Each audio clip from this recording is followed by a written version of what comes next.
Papa, tu peux me raconter du théâtre, s'il te plaît? Ah, du théâtre.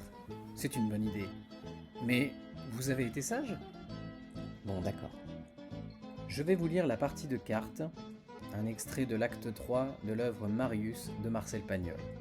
Vous êtes bien installés? Alors, chut, plus de bruit, car l'histoire va commencer.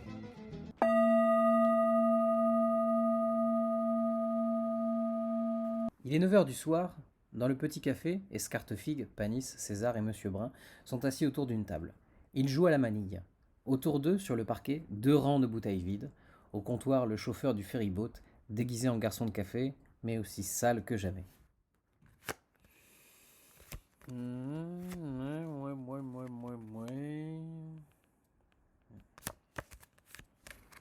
Eh bien quoi, c'est à toi!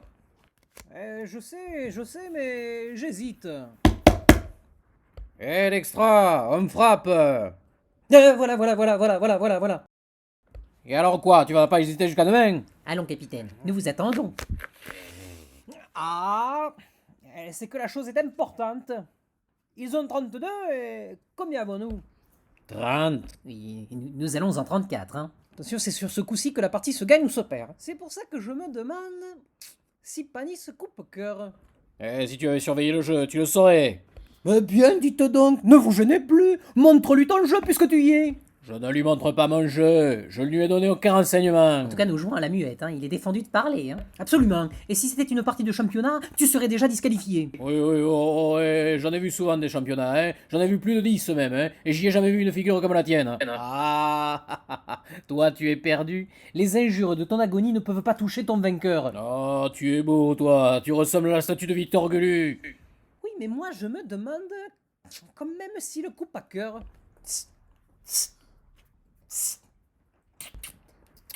Ah, je te prie de ne pas lui faire de signes. Moi je lui fais des signes, je bats la mesure. Oui, eh bien tu ne dois regarder qu'une seule chose, ton jeu. Et toi aussi. Bon.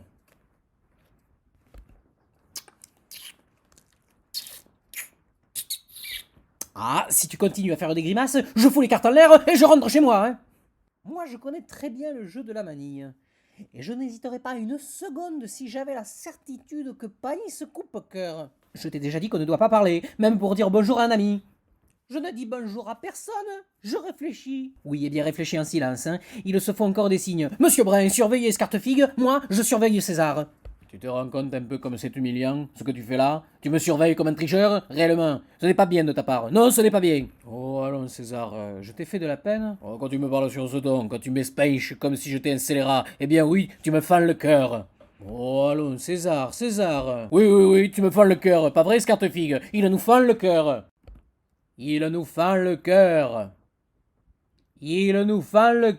Oh, tu as compris quand je te parle ou tu comprends pas? Ah, bon. Très bien. Est-ce que tu me prends pour un imbécile? Tu as dit, il nous fend le cœur, pour lui faire comprendre que je coupe à cœur. Et alors lui, il joue cœur? Parbleu. Bon. Tiens, et voilà tes cartes. Tricheur, hypocrite, je ne joue pas avec un grec. See you, pas plus fadé que tout ça. Faut pas m'y prendre per un outré, hein? See you, Erstrepanis, et si es pas prom fin per magenta. Tu me fends le cœur. Le soleil, le radical. C'était la partie de cartes de Marcel Pagnol, un extrait de l'acte 3 de l'œuvre Marius, raconté par Nicolas Dugénie.